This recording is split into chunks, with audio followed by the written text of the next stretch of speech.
Forbes merilis daftar terbaru orang terkaya di Indonesia pada 2023. Dalam daftar tersebut, posisi orang terkaya ditempati oleh Hartono bersaudara, yakni Robert Budi Hartono dan Michael Bambang Hartono yang kekayaannya telah tembus 48 miliar dolar Amerika Serikat atau setara dengan 745,42 triliun rupiah. Mengekor di belakang Hartono bersaudara, ada nama Prayogo Pangestu yang memiliki kekayaan sebesar 43,7 miliar dolar Amerika Serikat. Iya, salah satu penyebab lonjakan harta Prayogo adalah tren lonjakan harga saham sejumlah perusahaan publik yang dimilikinya.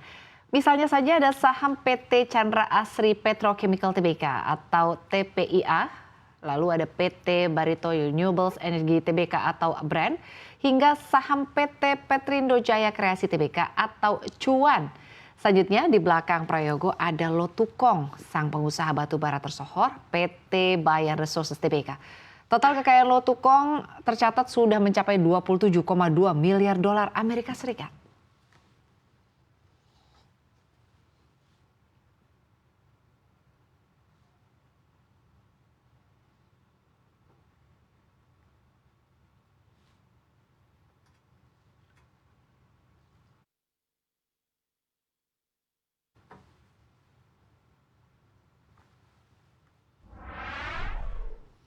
Wah, Bram nih kalau kita ngelihat tadi ya daftar orang terkaya ini, kapan ya kita bisa masuk di daftar 3 besar orang terkaya di Indonesia? Kayaknya nggak pernah kebayang. Tapi kita harus tetap semangat ya. Siapa tahu nanti bisa kejadian ya, Bram ya. Di daftar tadi memang nggak ada nama Shinta ya? Nggak ada, belum ada. Oh, belum ada ya? Belum kita ada doakan bersama ya nanti.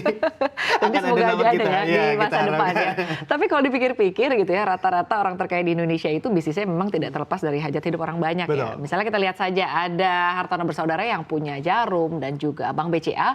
Lalu juga kalau kita lihat ada Prayogo Pangestu yang memang dengan cepat melejit menjadi orang terkaya nomor 2, dan itu juga karena ia memiliki perusahaan petrokimia dan juga pemilik dari perusahaan energi terbarukan. Nah, betul Shinta. Dan jangan lupa juga dengan Dato Lotukwong. Nah, ini pengusaha batubara dengan kemasyurannya di bisnis batubara yang mana juga kemarin di tahun 2022 sempat moncer dan juga harganya tinggi sekali. Itu benar-benar durian runtuh ya di tahun lalu ya. Jadi kayaknya kita harus mulai mengasah pikiran, lalu juga kita mungkin menetapkan target ya kalau misalnya mau kaya, dan juga harus merambah mungkin ke bisnis usaha yang memang related dengan kehidupan atau hajat masyarakat banyak ya, Bram ya. Ya, apa itu ya Shinta? Bisnis apa? Bisnis nasi uduk mungkin ya, karena setiap pagi pasti dicari-cari oleh masyarakat. Tapi yang jelas mungkin kita harus terus selalu ini ya, kreatif ya untuk memikirkan ya. Selalu ada pasar dan selalu ada market begitu ya, bagi artinya bagi jenis usaha begitu ya. Ada banyak lah gitu. Nanti kita pikirin lah usahanya apa begitu ya, Bram ya.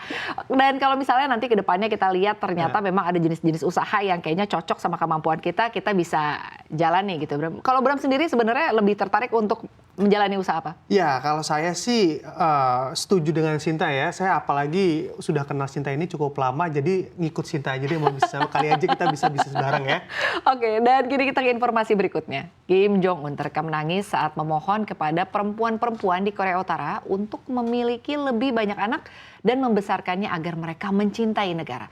Pidato emosionalnya ini disampaikan di tengah kekhawatiran menurunnya angka kelahiran di Korea Utara. Kim Jong Un terlihat menyeka air matanya dengan sapu tangan putih saat berpidato di depan ribuan wanita yang berkumpul pada pertemuan ibu-ibu nasional di Pyongyang. Peserta yang hadir, terutama kaum ibu di Korea Utara, ikut menangis massal selama acara yang merupakan acara pertama yang diadakan dalam 11 tahun terakhir di tengah meningkatnya kekhawatiran atas penurunan angka kelahiran. Meskipun Korea Utara hanya mengungkapkan sedikit rincian mengenai tren populasinya, pemerintah negara saingannya, Korea Selatan memperkirakan tingkat kesuburan di Korea Utara terus menurun selama dekade terakhir. Kondisi ini menjadi kekhawatiran bagi rezim yang sangat bergantung pada tenaga kerja kasar dan dinas militer.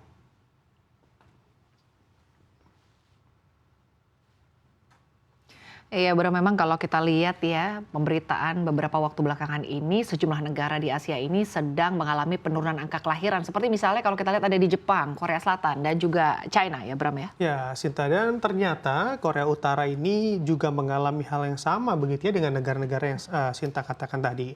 Kabarnya memang ini disebabkan banyak generasi muda cenderung tidak mau untuk memiliki anak karena mempertimbangkan masalah ekonomi. Kurang lebih sama dengan Indonesia ini ya. dia ya Bram ya. Memang kalau kita lihat persoalan finansial ini menjadi penting. Jadi kalau dipikir-pikir membesarkan anak, pendidikan anak itu juga menjadi salah satu hal yang harus selalu dipertimbangkan ya. Kalau kita lihat kenaikannya juga di setiap tahun ini tinggi sekali ya. Jadi mungkin ini juga yang menjadi pertimbangan para generasi muda untuk mungkin menahan atau memilih tidak punya anak ya Bram ya.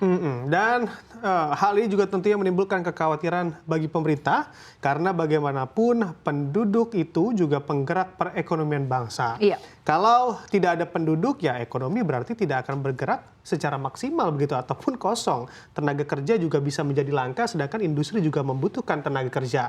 Kalau dibiarkan tentunya akan berpotensi juga membahayakan ekonomi negara. Betul sekali Bram.